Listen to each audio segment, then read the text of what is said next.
cosmogonía, todo ese misticismo, toda esa relación con aquellos dioses o personajes, con los dioses olímpicos, y por lo tanto mantuvieron dentro de sus propias creencias, dentro de sus propios sistemas de creencias, toda esa estructura, ¿no? De los pueblos antiguos del tiempo de Adán y Eva. Por lo tanto, toda la cosmogonía griega estaba enmarcada dentro de la historia de aquellos personajes que vinieron aquí acompañando a Caligacia, que luego se convirtieron en los dioses terrestres, ¿no? Que están muy involucrados en la mitología y que todos hemos tenido acceso en algún momento en nuestra propia historia, y por lo tanto necesitamos más o menos ubicarnos en ese contexto, ¿no? En ese contexto histórico, para más o menos asumir quién le otorgó, quién le dio, o bajo qué premisas Hércules asumió esa responsabilidad de obtener 10 trabajos, y el por qué más o menos está relacionado con nuestro propio avance espiritual. Y si nosotros nos queremos ubicar en la posición de Hércules, más o menos también nosotros tendríamos que pasar por ese tipo de experimentos, por ese tipo de pruebas, por ese tipo de lucha contra arcontes, contra demonios, contra el demiurgo, contra las reglas que impone un poco los que controlan todo el sistema de encarnación en este planeta. Y por lo tanto es necesario comprender ese contexto para más o menos también ir asimilando en qué representa un poco los llamados 10 trabajos de Hércules, y luego surgieron dos más, ¿no? Adicionales. Bien, entonces, aunque este tema es muy amplio, porque en realidad he estado estudiando todos los trabajos de Hércules y he visto de que un tema te ata a otro y otro a otro, entonces es muy complicado, muy difícil en un poco tiempo resumir todos estos hechos, pero más o menos para dar un alcance, porque esto se tiene que desarrollar en muchas fechas, para ir comprendiendo en qué consistía cada acto que Hércules o Heracles dentro de la mitología griega y dentro de la mitología romana estaba como Hércules, ¿no? Comparando de que estos seres olímpicos eran los mismos dioses Anunnakis que están dentro de la mitología egipcia, la mitología romana, la mitología sumeriana de Sumeria.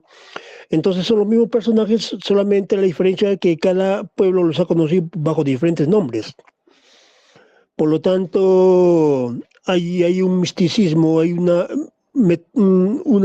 especie de metáforas de cómo uno puede liberarse de las leyes del karma, de la presión que hace en este caso el demiurgo, como quiera llamársele, ¿no? Para que estemos atados a un sistema infinito de reencarnaciones, y de la cual es un poco complicado salir, ¿no? Y es necesario un poco asumir esa responsabilidad de tomar los 10 senderos, los 10 proyectos o los 10 trabajos que les asignaron a Heracles o a Hércules, ¿no? En vista de eso, bueno, para más o menos tener una idea más amplia y más cercana, Grecia más o menos se ubica, el imperio griego se ubica históricamente entre el año 1700 y el año 1500 antes de Cristo, ¿no? O sea, fue un periodo extenso de gobierno, o sea, que dominaron más o menos ese territorio, y por lo tanto hay una enorme diferencia entre 30.000 años de los primeros adanitas que habitaron todo ese territorio, y los griegos un poco representan una de las ramas anditas que ubicaron el territorio griego y estaban involucrados en ese tipo de conflictos internos de los dioses que interactuaban con ellos, como es el caso de Zeus, Hera y otros personajes mitológicos que aparecen en el escenario, personajes como el león de Nemea o, o los animales mitológicos como serpientes, dragones y todo lo que simboliza un poco el dominio arconte, porque hay que comprender que estos dioses eran seres genetistas, eran dioses genetistas, y por lo tanto hacían un sinnúmero de experimentos genéticos de la cual surgían criaturas un poco muy terroríficas que sometían un poco a los pueblos de aquellos entonces y eran denominados como demonios o como seres que causaban mucho miedo y temor y que estos dioses los utilizaban un poco para someter a través del miedo toda una forma de adormecimiento o sometimiento a la jerarquía de estos dioses, ¿no? De estos personajes. Entonces, ¿no? Entonces, así más o menos es la ubicación temporal de Heracles, pero dentro del contexto, dentro de para más o menos comprender, Hércules es hijo de Zeus. Zeus, que bien podíamos asociar a Anu o Enlil o Enki o alguno de esos personajes. Zeus era el dios del Olimpo y por lo tanto ellos tenían la costumbre de engendrar o tener descendencia con las mortales y por lo tanto Hércules se podría considerar como una especie de semidios, un hombre casi inmortal con poderes extraordinarios y por lo tanto hay una historia dentro de esa familia, dentro de la madre de Hércules que fue seducida por Zeus y por lo tanto Zeus tenía mucha ascendencia sobre el niño que había nacido porque Zeus engendró a Hércules en la esposa de Anfitrión, que era un rey regional de aquella zona, ¿no? Y también para comprender que en los pueblos que gobernaban en el área de Grecia habían muchos reyes y estos reyes tenían sus propios dioses Anunnakis particulares, ¿no? Entonces eran patrocinadores en sí de los pueblos y de los reyes que ellos sometían, gobernaban o estaban por encima de ellos. Y por tanto Zeus sedujo a la esposa de Anfitrión y de ahí nació Heracles, ¿no? O Hércules. Aunque no era conocido como Hércules, sino era conocido como Alcides, pero a la vez tenía un hermano que era Íficles, y por tanto había una especie de mellizos y había ahí una lucha entre la esposa Hera y la esposa, ¿no? de, de Anfitrión, porque en cada rasgo, en cada filosofía que ellos mantenían, era que el primogénito de cada pueblo, de cada rey, tenía la gobernatura, era el futuro ser que iba a ascender dentro del poder, ¿no? Iba a ser como una herencia, como cualquier monarquía, ¿no? O sea, el primogénito siempre asumía un poco la responsabilidad de gobernar al pueblo en las siguientes generaciones, ¿no? Entonces, esa era un poco la particularidad de las jerarquías anunnakis que gobernaban todo este territorio. Siempre los primogénitos, o el que nacía primero, entonces tenía la oportunidad de poder ser el sucesor del anterior rey. Bien, en ese contexto, Hércules, como era el hermano mayor, tenía la preferencia para asumir un poco la responsabilidad de seguir un poco la herencia de su padre, en este caso, ¿no? el gobernante, el rey de Micenas. Micenas, claro, Micenas es el territorio, es el reino donde se desarrolló todo este tipo de acontecimientos, ¿no? Por lo tanto, se puede decir que Heracles o Alcides perdió un poco la primogenitura porque como eran mellizos y como él tenía la opción de ser el heredero de ese reino, pero de una ardid de Hera, se puede decir, permitió que un mellizo, un hermano, naciera antes de tiempo y Hércules, o sea, se puede decir que en este caso Íficles nació prematuramente y entonces él, de manera normal, tenía ya la primogenitura, ¿no? Con respecto a, a heredar el reino de Micenas.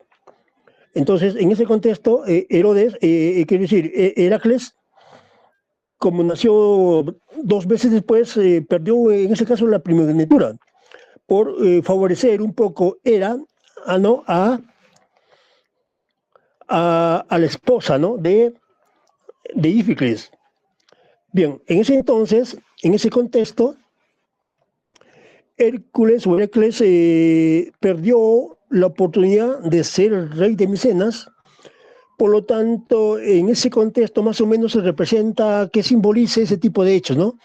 ¿Cuál es el simbolismo de este acontecimiento con respecto a nosotros mismos como seres humanos? Que por eso dije al principio que ubiquémonos un poco en el contexto, en la personalidad de Hércules, como que asumimos que nosotros somos ese tipo, ese Hércules, y por lo tanto hemos perdido algún tipo de primogenitura, y entonces estamos sometidos a un rey que era su hermano en este caso, que ganó la primogenitura, y él en la adultez, cuando ya alcanzó la mayoría de edad y heredó el trono,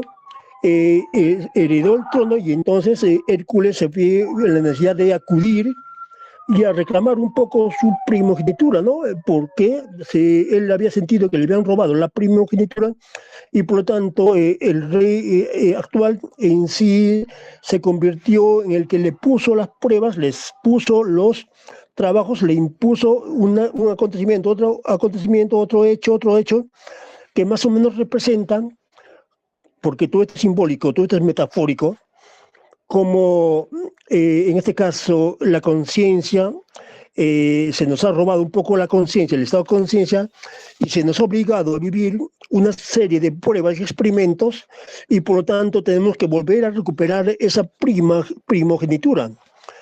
No, algo así, algo por el estilo, algo así como una iniciación estelar, una iniciación solar, una iniciación, un alcance, al despertar un poco el nivel de conciencia que se nos había perdido o se nos había robado por algún motivo. Entonces, en eso más o menos narra un poco la historia de Hércules y su hermano, que asumió el poder cuando él fue a reclamar la primogenitura. Entonces su hermano en este caso le impuso 10 pruebas, incluso Hera, que era la diosa, esposa de Zeus, como que no la miraba muy bien a Hércules, le causó una especie de locura.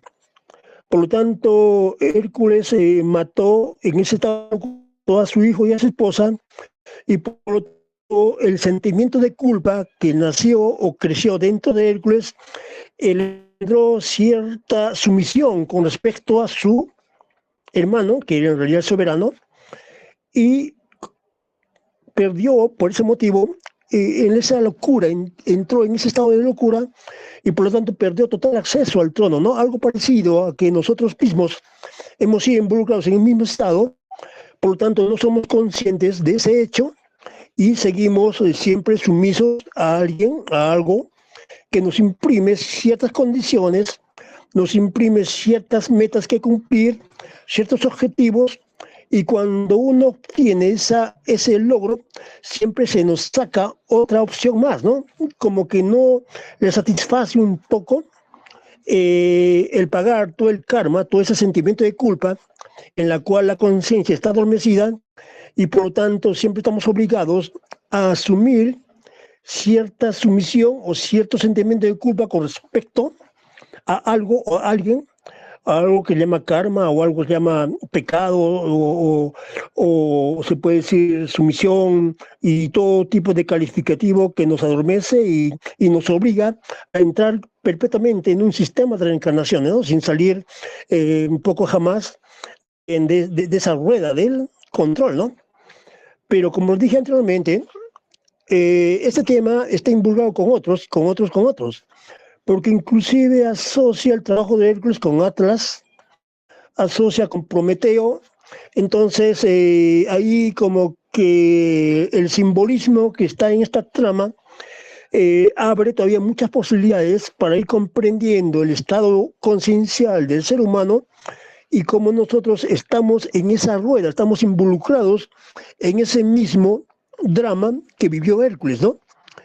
Entonces, más o menos es lo que puedo resumir del trabajo y de lo que representa en sí los caminos de iniciación que Hércules tenía que asumir para escapar de esa responsabilidad, para escapar de ese sentimiento de culpa que le imprimió que le provocó ciertas jerarquías para que no asuma un poco el gobierno de su propia conciencia, ¿no?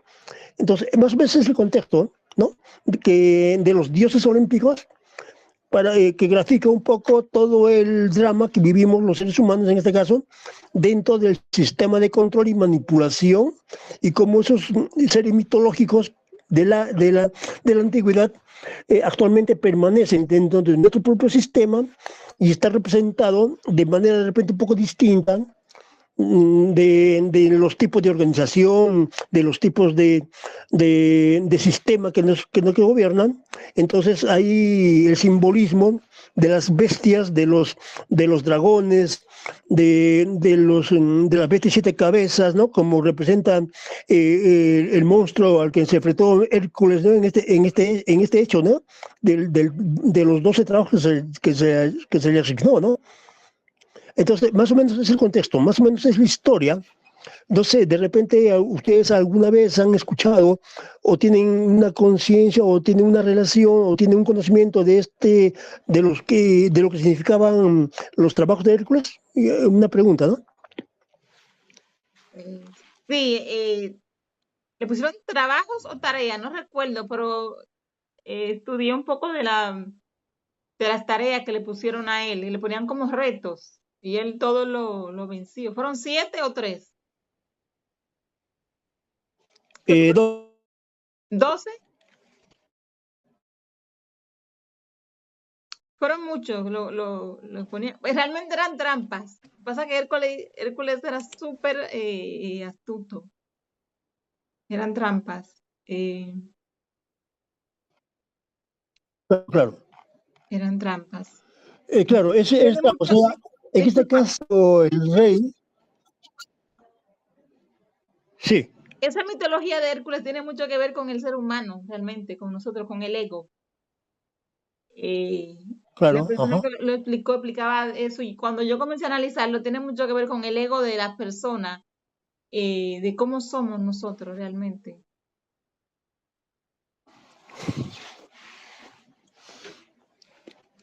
Ya, precisamente el rey que Adolfo, le ¿tiene que ver pidió algo estos con 10 Perdón, los trabajos. Elohim? hay uno, Bernaldita, perdón, Adolfo, Bernaldita, ¿quiere hablar algo? Sí, ¿tiene que ver algo con los Elohim? No, no, Con los Elohim.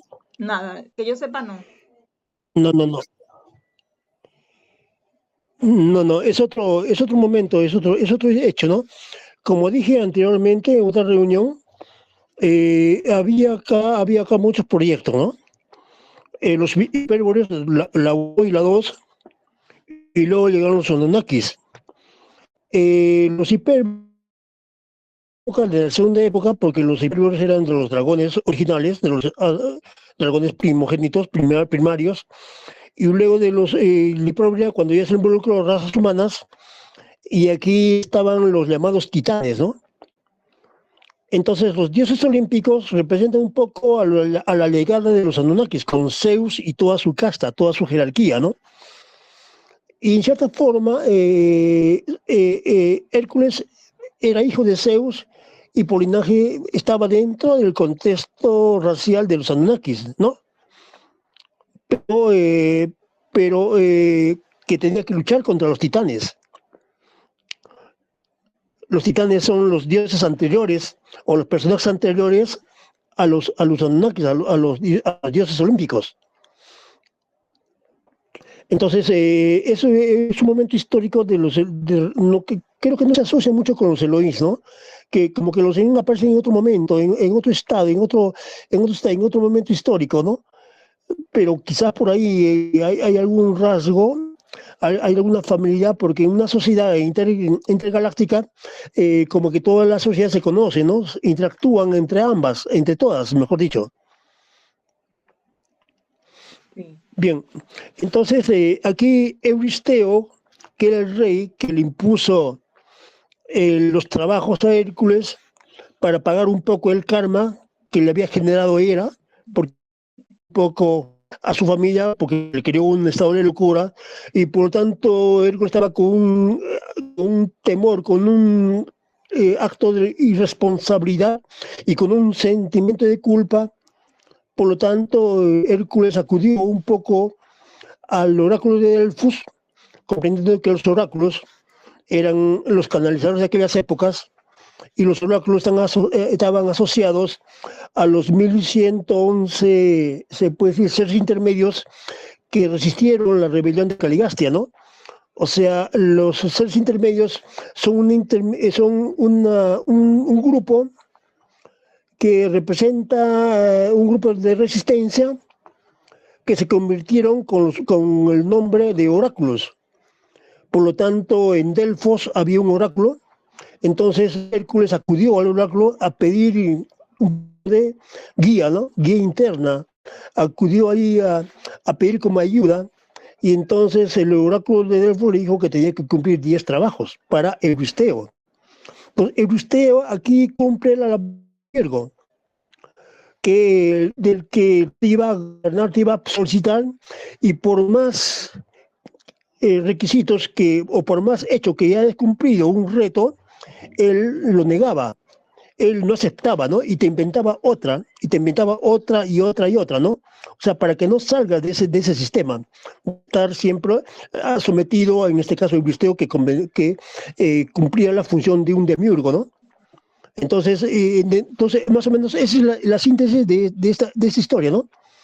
Pero a pesar de eso, el oráculo de Delfos le dio, y cuando cumplió las 10 labores, como que Euristeo no aceptó esta propuesta porque le inventaba otra. O sea, siempre trataba de hacer quedar un poco mal, a pesar de que los trabajos eran demasiado enormes para la época, porque haber luchado contra el león de Nemea, que era uno de ellos, por haber luchado contra las serpientes o la hidra, o limpiar el granero o el corral de un dios, de un personaje, o cazar a una gacela. Entonces, que más o menos todo ese tipo de luchas representaba algo que tiene que ver con la conciencia, con el ego, con la personalidad, tiene que ver con los monstruos que nosotros tenemos de muchas cabezas. Entonces, esa lucha más o menos representa ese tipo de acontecimientos, ¿no? Que se desarrolló Hércules dentro del territorio griego, ¿no? Entonces, como dije, ¿no? Cada hecho te está atando porque está unido a otros acontecimientos. Entonces, bien amplio este tema, no había, en mi propio estudio no había comprendido a plenitud y me da cuenta que es muy amplio, que te dirige a otros temas y a otros temas y a otros temas y resumir todo eso es un poco complicado, ¿no? Porque tiene que ver incluso con Hermes, con Apolo, con Prometeo, que robó el fuego de los dioses, con Atlas, que un poco soportaba el firmamento, y comprendiendo que el firmamento era la cúpula de cristal que estaba alrededor del planeta, y por lo tanto hay temas y temas que van asociándose. Entonces, armar todo esto, comprender todo esto es un poco complicado, ¿no? Entonces se necesitan muchas fechas de repente, y también mías y de ustedes para que puedan introducirse en el tema, para que podamos ir comprendiendo poco a poco cómo es toda esta trama completa, ¿no? Sí, sí. Don Adolfo, en metafísica, ¿hay Elohim Hércules? En metafísica. A ver. Sí. Porque Hércules significa algo relacionado con la diosa Hera, ¿no? O la gloria de Hera, ¿no? Porque el nombre de Hércules no era el nombre de Hércules, así. El nombre de Hércules se le asignó cuando recién aceptó la tarea de cumplir estos 10 trabajos, ¿no? Que luego Euristeo le queremos más, ¿no? Y ese número 12 tiene un simbolismo también, ¿no? Tiene que ver con la genética, tiene que ver con el dodecaedro, tiene que ver con la matriz dodecaédrica, tiene que ver con muchas cosas, ¿no? Entonces, el simbolismo que maneja toda esta historia es bien amplia. Entonces, desarrollar, entonces, también es muy amplio y, por ejemplo, puede escaparnos algún tema por ahí, tiene que no compramos, no comprendemos, entonces, sintetizar, lo he visto un poco problemático, entonces, estoy haciendo más ciertos alcances, ¿no? Sí, sí. Sí. Bien, ese es el contexto, ¿no? Un momentico.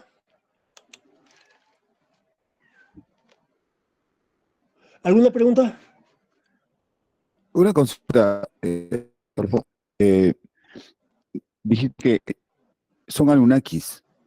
Entonces, Zeus sería, en este caso yo lo relaciono con Jehová. Zeus sería el personaje de Jehová.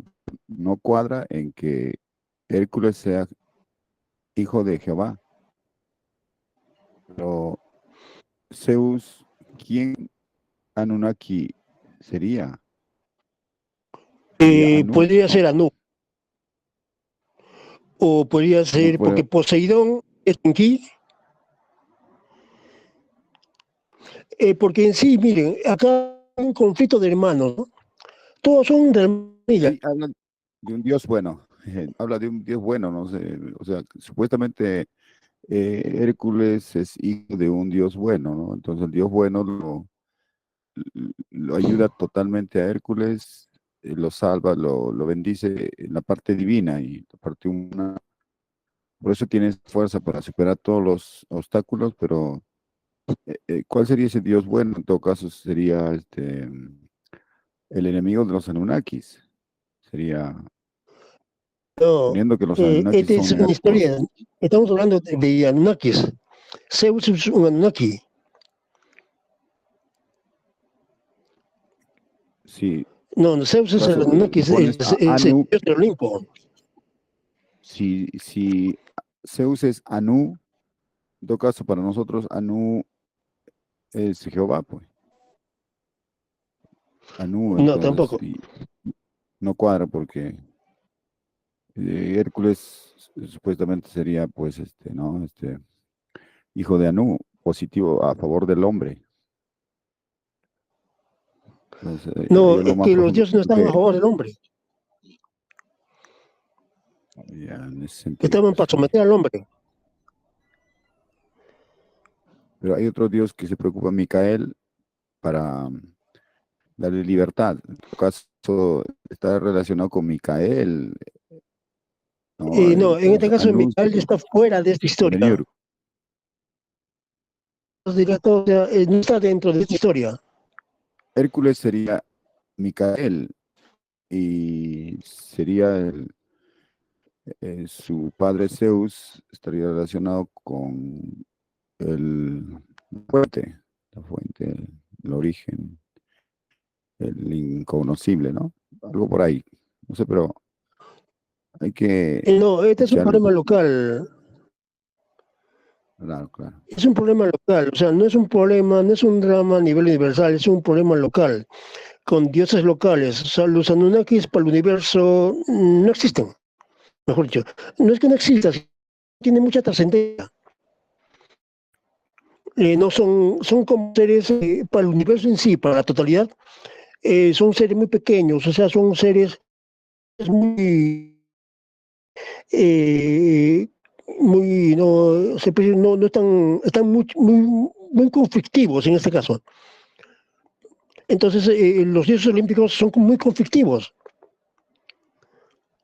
o sea, no representan lo mejor del universo, porque eran muy celosos.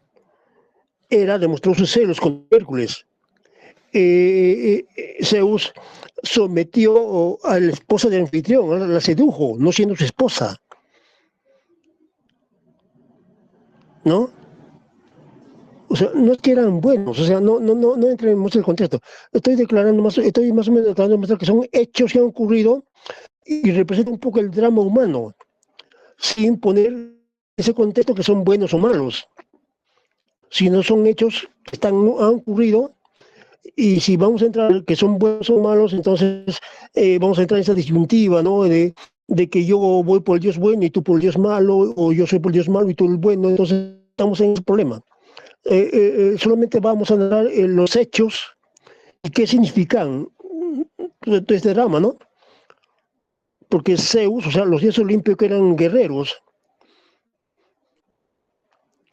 y representan un poco los dioses un poco infantiles, un poco intransigentes, no muy diferente de los humanos, porque también aman y odian y se vengan, ¿no? y traman, conspiran unos contra otros. Entonces, si vamos a entrar en el Dios bueno y el Dios malo, no cabe, ¿no? Porque son dioses imperfectos, mejor dicho, son dioses que no han cumplido, no han asumido su responsabilidad, o que son dioses muy infantiles, ¿no? Como son personajes que están sujetos y están en juego de la dualidad y por lo tanto juegan la ley de la dualidad y, pero sin embargo, con su estado de ser, tienen ascendencia sobre el mortal, ¿no? Que los han mirado siempre como dioses, con mucho miedo, con mucho respeto, como cualquier otra sumisión a un dios, ¿no? Que imponía un poco sus reglas, sus normas, y un poco el trabajo de Hércules significaba salir de ese sistema de control, salir de ese dominio de los dioses, ¿no? A través de un camino interno, que los mismos dioses te obligan.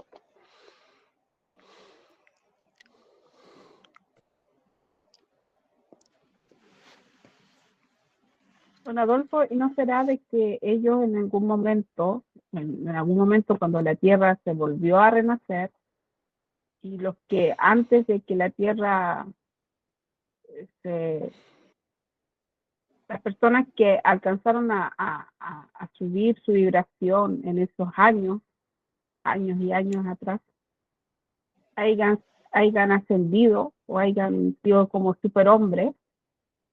O sea, no lo hayan arrasado a la tierra, porque ellos a lo mejor tuvieron como, se premiaron por lo que hicieron en alguna vez en ese tiempo, y ellos quedaron como dioses en ese tiempo aquí, cuidando, porque ellos, a lo que yo tengo entendido, que ellos son igual que los humanos, como usted lo está diciendo, como que Claro. se vengaban, incluso creo que a la esa que tenía muchas serpientes en la cabeza, fue por celo. Una de ellas, una de las diosas, tenía celos de ella, que era bella, muy linda, Uh-huh. y la maldijo con eso, que en sus cabellos le puso esa serpiente. Ahora, son mitos también, y algo debe ser de realidad, no lo sé. Lo que sí sé es que hubieron muchas llamas que ellos guardaban, porque habían para iniciarse habían llamas, como todavía hay el fuego violeta, el fuego blanco, y creo que una de ellas guardaban las llamas para las personas que tenían que iniciar. Eso es lo que yo tengo bien en mi mente, bien pues.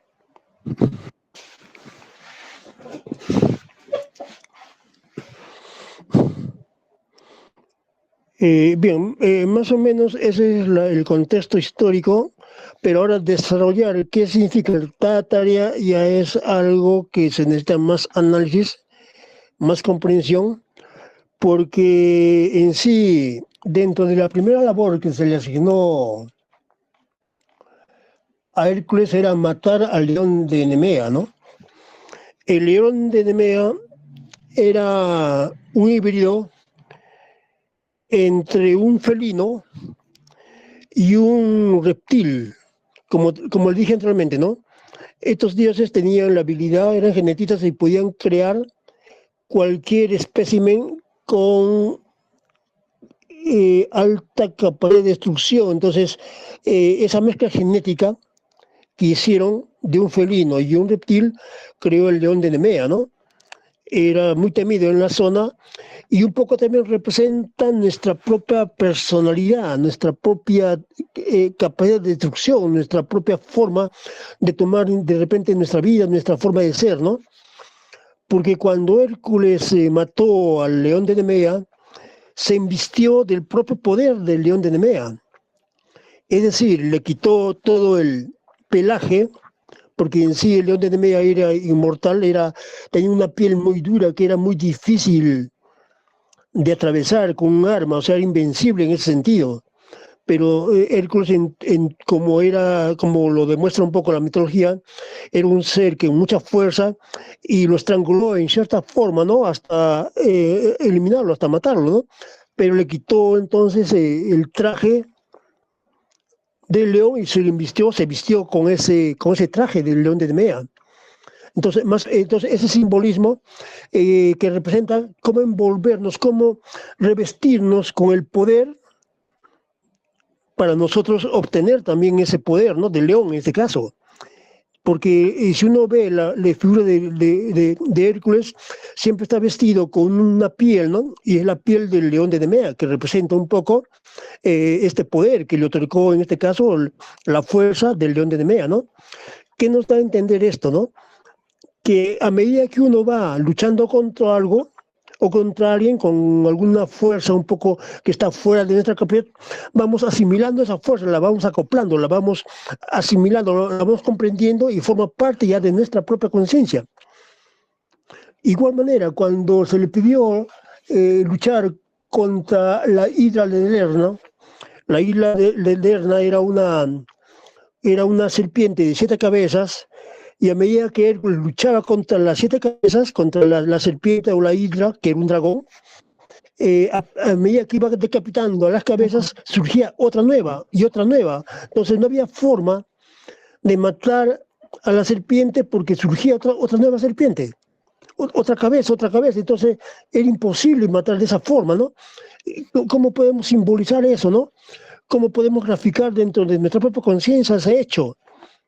Tiene que ver mucho con el ego, con la personalidad, que cuando tenemos una especie de demonio surge otro, y como que se va, ¿no? Se ve un poco difícil eliminar el ego, la personalidad, o algo que está muy arraigado dentro de nuestra propia personalidad, ¿no? A pesar de que eliminó a la hidra, sin embargo, conservó la cabeza original, que era en sí inmortal, no había forma de matar.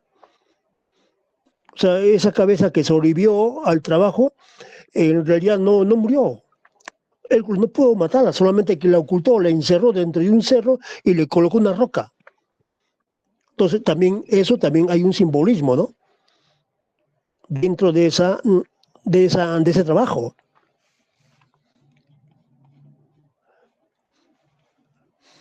Lo mismo pasa cuando se le encomendó el tercer trabajo, ¿no? De matar un jabalí, ¿no? Y tiene que ver mucho con la astucia, con la lucha que tuvo que encomendar en este caso para cazar y matar al jabalí, ¿no? En sí, en los trabajos de Hércules, casi todos los hechos está referido con cazar, matar, eliminar algo de su propia personalidad. Lo mismo pasa cuando tuvo que capturar a la cierva del monte Ceridea, ¿no? Como ustedes deben conocer, una cierva es muy veloz. Y las ciervas de la diosa Hera, en este caso, de la diosa que criaba estas ciervas, simboliza un poco los pensamientos, ¿no? Las ideas. Cómo cazar el pensamiento, cómo detener el pensamiento, cómo eliminar el pensamiento, porque los pensamientos son muy veloces. Cómo entrar en la calma, cómo entrar en el mundo de la inercia o de la conciencia que es pasiva y no involucrar mucho con la mente, ¿no? Que es muy veloz como la cierva, ¿no? Entonces también ahí hay otro simbolismo muy interno, ¿no? O cuando se le pidió, por ejemplo, limpiar los corrales de un personaje, de un rey del área, y por lo tanto Hércules se vio obligado a acumular todo el guano, todo el estiércol, que puede ser nuestros propios pensamientos a la vez, que están todos manchados, todos están sucios, y purificar por esa forma los pensamientos a través del agua. porque Hércules en sí acumuló todos los pensamientos, o todo el estiércol en un lugar y desvió 2 ríos para que limpien el corral de este rey, de ese territorio. Entonces, ahí hay otro simbolismo involucrado en esta drama, ¿no? Y así por el estilo. Entonces, analizar cada trabajo representa un trabajo interior, representa un simbolismo que el mismo demiurgo, el mismo regente nos impone. Porque tenemos un sentimiento de culpa muy arraigado. Y uno asume esa responsabilidad, si no, el demiurgo no nos libera. Y cuando cumplimos, de repente nos siguen creando otro tipo de compromiso, otro tipo de deuda, otro tipo de karma. Y así se puede convertir de manera infinita un nivel de conciencia que nuestra mente está siempre sumida a los designios de alguien que nos manipula y nos va extendiendo un poco la estadía en esta dimensión, ¿no?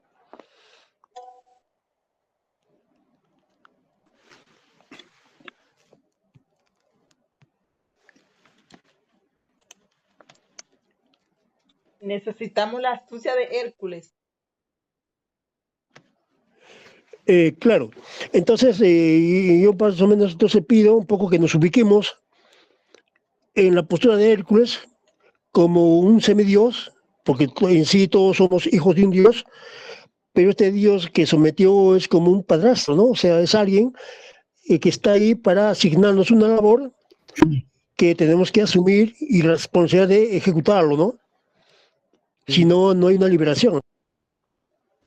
Adolfo, tengo una pregunta, señor Eduardo. Adelante, señor Eduardo. Ya, sí, gracias. Estás hablando algo así como también lo que es Buda y los 1000 demonios, ¿no? O sea, y al final lo que hay que aplacar es la bulla, o sea, quedar en sabio silencio, la meditación, ¿no? Llegar a ese momento. Claro.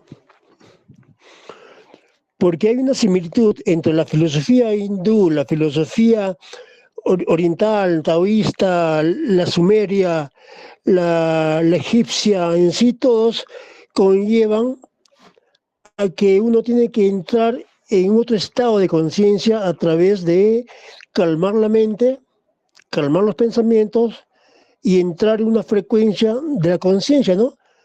Y no escapando un poco a las imposiciones del demiurgo, ¿no? Que nos va a ir sacando poco a poco de estos demonios. En sí está Cuando, cumpliendo ahí una labor también, ¿no? No hay nada negativo en ese hecho.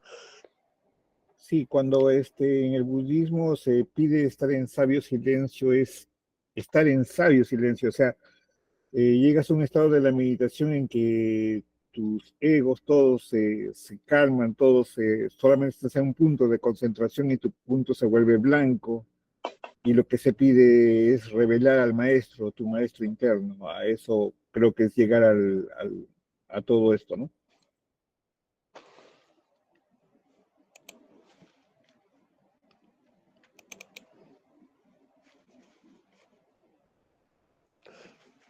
¿Alguna inquietud más?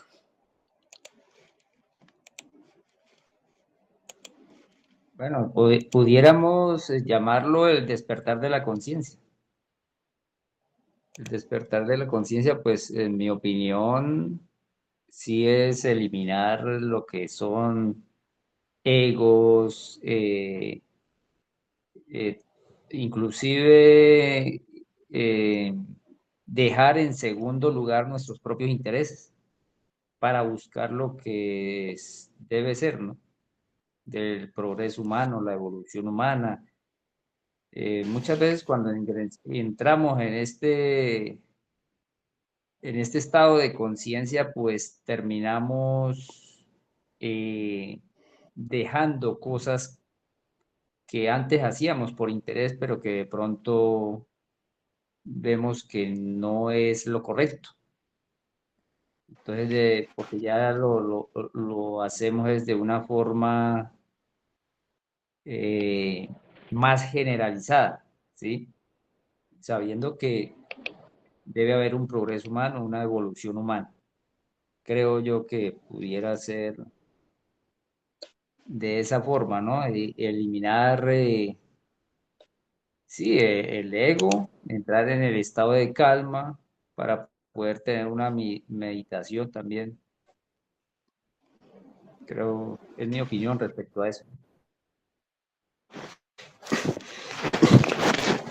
Claro, entonces dentro de esta historia, no solamente está involucrado ese trabajo interno, sino que también está involucrado un contexto histórico, un hecho real, porque hay que comprender que esos pueblos existieron, los dioses de mitología existieron, solamente por un motivo se retiraron hace más o menos muy poco tiempo, pero quedaron un poco algunos de ellos y están manejando actualmente el actual sistema político, ¿no?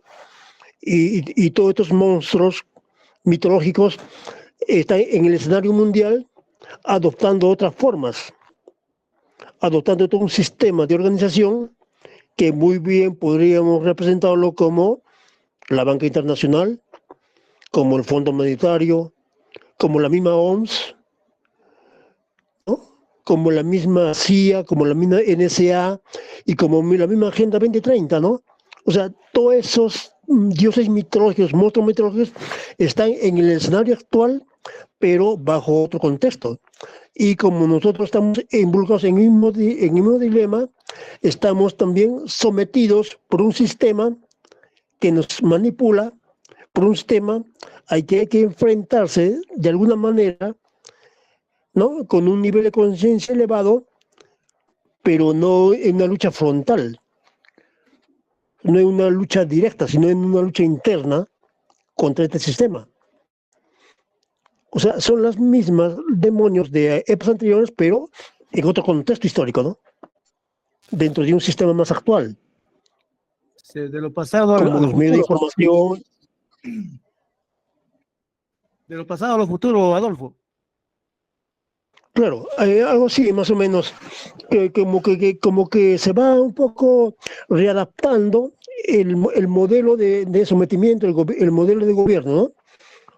¿No? Ya es más global, ya es más oculto incluso, porque es muy difícil percibir que detrás de una organización haya un tipo de entidad, un tipo de Dios de este tipo, de Anunnakis, que va manipulando actualmente a la humanidad, ¿no?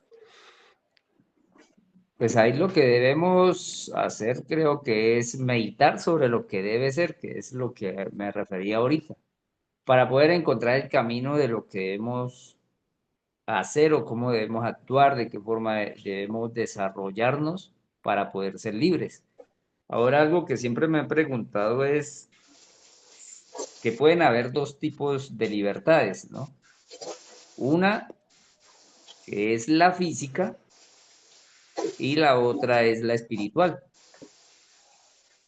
Porque pudiéramos estar preguntándonos si a qué venimos a este mundo, que fue una de las preguntas que hice ahí en el grupo de líderes espirituales, pero nadie respondió a esa pregunta o nadie dio ninguna opinión, ¿sí?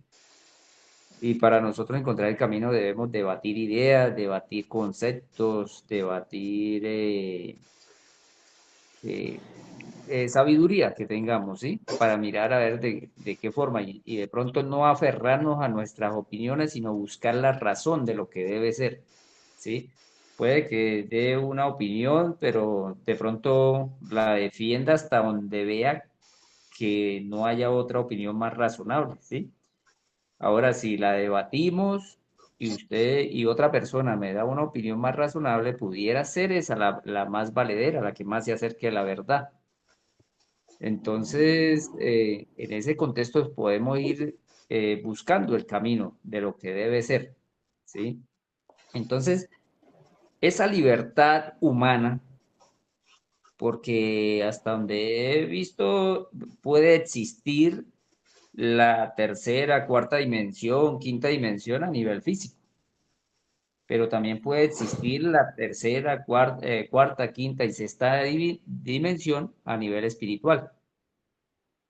A nivel físico pudiéramos ver la cuarta dimensión como salir de este contexto esclavista en el que vivimos, ¿no? O este sistema esclavista en el que vivimos, que nos nos esclavizamos unos a otros y si estudiamos de qué forma se alimentan nuestras células, pues realmente la mayoría de lo que producimos nos esclaviza, o sea, es una explotación del hombre por el hombre para adquirir riqueza.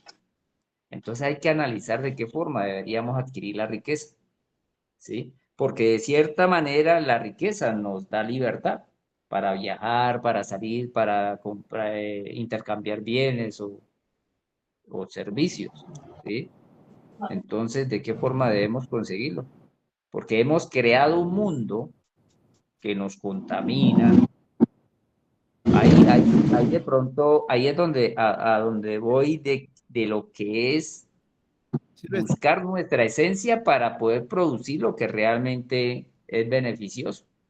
disculpa, Sí. Silvestre, ya se encuentra otro ponente. No sé si Adolfo, después que termine Hernando, puedes continuar. Sí, pero como dije, ¿no? Este tema necesita ser más amplio, ¿no? Puede Claro. que continúe en algo después, pero desarrollar cada trabajo de Hércules va a tomar un poco de tiempo y yo mismo no he analizado muy profundamente este tema, aunque yo lo sabía, recién estoy tomando en consideración y he encontrado mucha coherencia en estos trabajos, ¿no? Hay mucho misticismo, mucho conocimiento escondido, oculto, ¿no?